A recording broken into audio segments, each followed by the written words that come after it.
А сега продължаваме с една позитивна история. Предстои ни среща с един от героите на Мария Касимова. Вижте как един италианец реши да дойде в България, вместо да си пие италианското кафенце с каймак, да си яде пасти там, за да преподава тук в България. Интересно, защото аз не съм го чувал. Чувал съм го, но не съм го виждал как става. Шиацу масаж. Шиацу.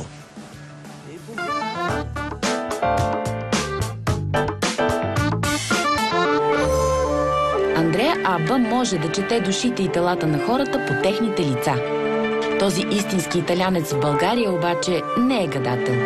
Той владее тънкостите на една древна и особено успешна практика за балансиране на енергиите в тялото, наречена шиацу.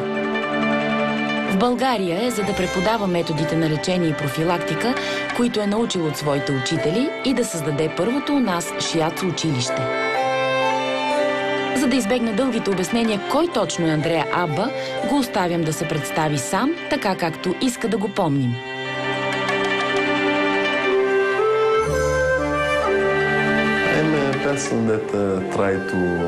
Аз съм човек, който се опитва да разбере себе си. Може и да звучи глупаво, но това е най-важното нещо. Намеренията вътре в нас, скритата, дълбоката част, която носим у себе си. Днес ние сме прекалено демонстративни. Искаме да се покажем, да бъдем забелязани и все по-малко оставяме време за това, което носим вътре в себе си. Пътят навътре в себе си обикновено започва с нещо лично и много драматично. За Андрея това е загубата на близък човек от семейството му. За да може да си я обясни, той започва да търси отговорите в различни философии. Открива ги в източния начин на мислене, в холистичния подход към човека и енергийния баланс на неговия дух и тяло.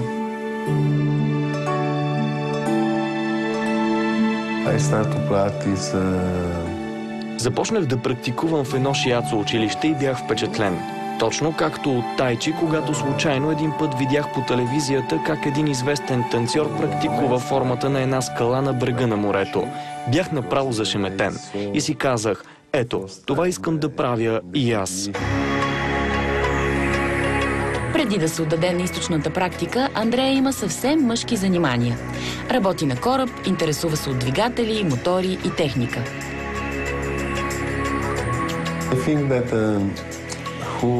Мисля, че е истински късмет да работиш с хора, защото всеки човек е вселена. Хората днес са под огромен стрес и страх, защото печеленето на пари никъде не е сигурно. Ние сме бомбардирани с емоционална отрова и хората са толкова притеснени, толкова заети, че нямат време да се занимават с най-важното нещо – себе си. Ние не можем непрекъснато да живеем в притеснение. Трябва да можем да събаряме тази стена, когато сме на сигурно за нас място, например в семейството или сред приятели. Практиките, които предлагам, могат да направят това, защото чрез тях влизаш във връзка с човека и той започва да разбира, че е повече от това, което самият той или другите мислят за него. Една сесия при Андреа Аба започва с холистична консултация.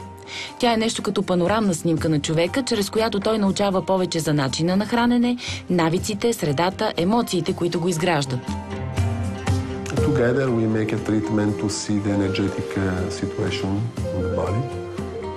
Заедно изработваме лечение, за да видим енергийната ситуация на тялото, а след това даваме предложение за промяна в начина на хранене, движението или начина на живот.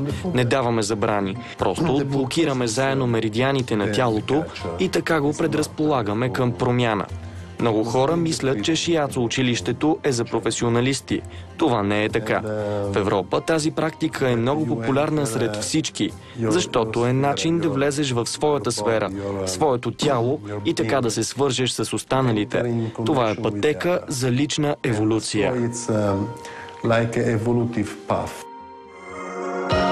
Да извървиш лично пътя към промяната си е предизвикателство.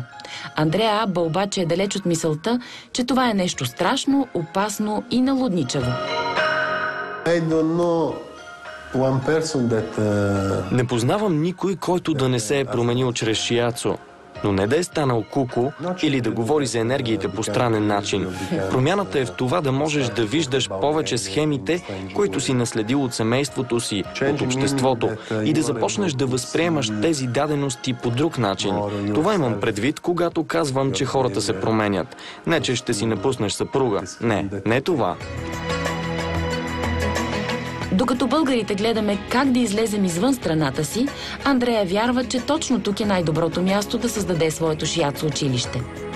За няколко месеца в особената ни действителност не е загубил позитивното си отношение към живота и увереността, че нещата се случват точно тогава, когато някой наистина има нужда от тях. За мен е чест да мога да покажа своята практика в България, защото тук се чувствам у дома. Получих много от холистичното учение и искам да дам на другите този дар. За мен това е, хайде да не го наричам мисия, но е невероятно. Наистина невероятно. Това е истинско удоволствие.